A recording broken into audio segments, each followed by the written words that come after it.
होने के नाते अपने क्षेत्र की बातों को रखा। सर्वप्रथम हमने अध्यक्ष जी को बताया कि यहाँ का एक पूर्व मांग है, वर्षों का मांग है, जो चेंबर लड़ाई लड़ते आया है, वो है रेल लाइन। तो हम अध्यक्ष जी आज फिर से रिपीट करते रहे कि पहले तैयारी थी कि लोहरदगा से कोरबा को लाया जाए, जोड़ा जाए। तो कोरबा की कहानी 350 किलोमीटर है, वो अरबों खरबों की कहानी है। तो अरबों खरबों कहानी को हम नहीं जानते हैं, चूँकि हम छोटे व्यापारी हैं और हम व्यापारी तौल के जोड़ना चाहते हैं। तो लोहरदगा से बानो को अगर जोड़ दिया जाए तो लोहरदगा और बानो की दूरी 70 किलोमीटर है रेलवे लाइन की। तो 70 किलोमीटर तो ये आम बात है सरकार को बात करने के लिए।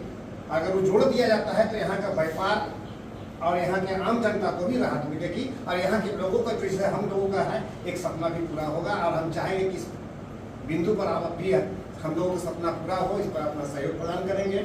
दूसरी बातें हमने इनको लिखा था, वहाँ पर दिया था कि गुमला जिला का, जैसे अमित भाई ने कहा कि टोल वाली बात, तो मैंने इनको टोल वाली भी बात प्रदेश अध्यक्ष में बैठक में हमने रखा कि ये 100 मतलब नगड़ी जो रांची से चल के नगड़ी 20 किलोमीटर टोल टैक्स है, वहाँ पर 4 व्हीलर का ही ले लेते हैं तो 35 रुपया जाने का और सेम डे लौटने में 15 रुपया लिया जाता है। अभी जो है यहाँ नगफेनी में लगाया गया है, जो हरनों से नगफेनी तक रोड भी कंप्लीट नहीं है, कीचड़ से होकर निकलेंगे तो 105 रुपया जाने का और 55 रुपया आने का लिया जा रहा है सेम दिन का।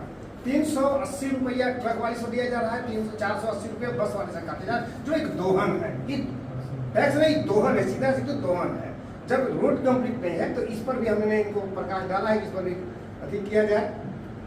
तीसरी बात हमने कहा कि गुमला सिमडेगा खूंटी में इन दिनों हत्या और चोरी की घटना बढ़ गई है।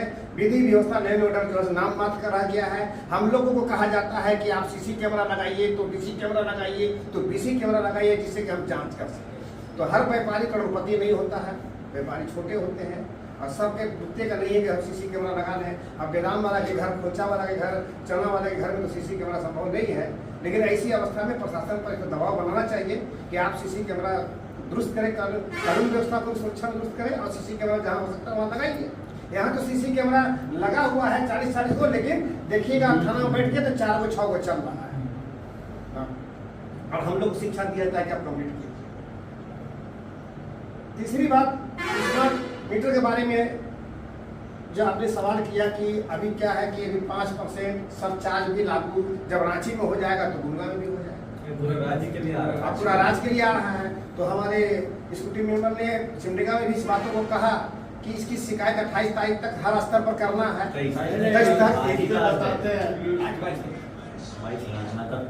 कल तक है तो उसका भी कंप्लेन अपने हर स्तर से, जैसे भी मोबाइल से हो, चिट्ठी से हो, पत्राचार से हो, उसका शिकायत दर्ज करना है कि हम लोग इसका विरोध करते हैं। रही बात, अगर हमने कहा है, अध्यक्ष जी को भी आश्वस्त किया था, यहाँ तक कि बिजली विभाग की स्कूटी को भी हम लोग चल के आश्वस्त किए थे। जी का मैं तो तारीफ करता हूँ, काबिल तारीफ सज्जन है कि पीछे 3-4 महीना बीमार होने के बावजूद ये इतने सक्रिय हैं और यहाँ से बीमार होने के बावजूद ये वीडियो कॉल पे मेरे को बताते थे कि भैया हमारे यहाँ की ये समस्या है। एग्जीक्यूटिव मीटिंग में ये अपनी समस्या बताते थे तो हमारी ये समस्या आप इसको हल कीजिएगा या किसी दूसरे आरपीपी के माध्यम से इसको वहाँ प्रेजेंट कर दीजिएगा।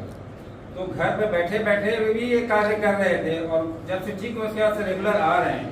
अभी साहिबगंज भी गए, अभी सिमडेगा भी गए, तो भैया अपनी जो जिम्मेदारी दी है फेडरेशन ने इनको, उसको बखूबी निभा रहे हैं और उसमें मैं चाहूँगा कि आगे भी ये निभाते रहें, अपनी सहभागिता दें और अपने यहाँ के समस्याओं को जो प्लेटफॉर्म है FJCCI वहाँ पे लेके आते हैं, बताते हैं। अब मैं ये कहूँगा कि जितने समस्याएं आपने बताई है आगे पीछे रमेश भैया के थ्रू हमारे पास आ गई है, लेकिन आपको जितने भी यहाँ तरह की समस्याएं हैं आप रमेश जी के थ्रू हमारे पास भिजवा सकते हैं। देखिए यही माध्यम होता है, तरीका यही है कि यहाँ के आप अपने अध्यक्ष को बताएं, आपके अध्यक्ष हमारे आरबीपी को बताएंगे और आरबीपी उसको या तो अपने स्तर से ही कर देंगे पूरा, और अगर नहीं होगा रांची लाइक अगर समस्या है, अगर सेंट्रल की कैपिटल की समस्या तो हमारे पास आएगी, उसको हम निश्चित रूप से मान के चलिए कि फेडरेशन के जितने भी कार्यकारिणी सदस्य हैं जिसको आप लोग चुन के लाते हैं वो सब आपके लिए दिन रात कार्य कर रहे हैं और उसके लिए वो वचनबद्ध है कि वो कार्य करके देंगे और उसको उसके अंजाम तक पहुंचा के देंगे। जैसे कुछ समस्याएं, समय बहुत कम है, हमें रांची में भी मीटिंग करनी है। भैया ने कोल्ड स्टोरेज का बताया था कि 600 मीट्रिक टन का, तो रोहित जी ने बताया कि 300 मीट्रिक टन का लगेगा। और डीसी मैडम के पास DGF की फंड है। प्रेरणा दीक्षित आपकी नई यहाँ की डीसी बन के आई है, आप प्रेरणा दीक्षित से मैडम से मिल लीजिए। वो पहले जियाडा में भी थी और इनको ये भली भांति मालूम है कि ये क्या करना है, इसको कैसे करना है। और उनसे समय लीजिए, उनसे मिलिए। अगर उसके बावजूद नहीं होता तब हमें बोलिए, हम वहाँ से पत्राचार करके देंगे और सेंट्रल को भी देंगे और स्टेट को, यहाँ पे भी देंगे स्टेट को भी, कि भाई वहाँ पे एक कोल्ड स्टोरेज की आवश्यकता है। और मैं आपको बता दूँ कि इस बार के बजट में हमारे वित्त मंत्री ने, हेमंत सोरेन जी ने एक बजट एलोकेट किया है हर ब्लॉक के लिए एक कोल्ड स्टोरेज और एक वेयर हाउस। जो आपको अगर ध्यान होगा कि आज से करीब 4-6 महीने पहले पेपर में आया था कि किसान ने पूरे अपने गोभी के खेत में ट्रैक्टर चला दिया था, क्योंकि उसको उसका उचित मूल्य नहीं मिल रहा था, उसको ले जाना, ट्रांसपोर्टिंग करना महंगा पड़ रहा था, तो उसने पूरे खेत को चला दिया। तो उसके बाद हम लोगों ने काफ़ी चिट्ठी पत्री की, पेपरबाजी हुआ। उसके बाद ये बजट में इंक्लूड किया गया। ये चेंबर का ही प्रयास था कि हर ब्लॉक में सरकार द्वारा कोल्ड स्टोरेज बनाया जाए, और 2 कोल्ड स्टोरेज का उद्घाटन हो भी चुका है, बड़े बड़े कोल्ड स्टोरेज का। और हर क्षेत्र में कोल्ड स्टोरेज सरकार भी बना के दे दी है, स्टेट गवर्नमेंट, और ये तो सेंट्रल का भी। प्रभातखबर.com, विश्वास वही, रफ्तार नहीं।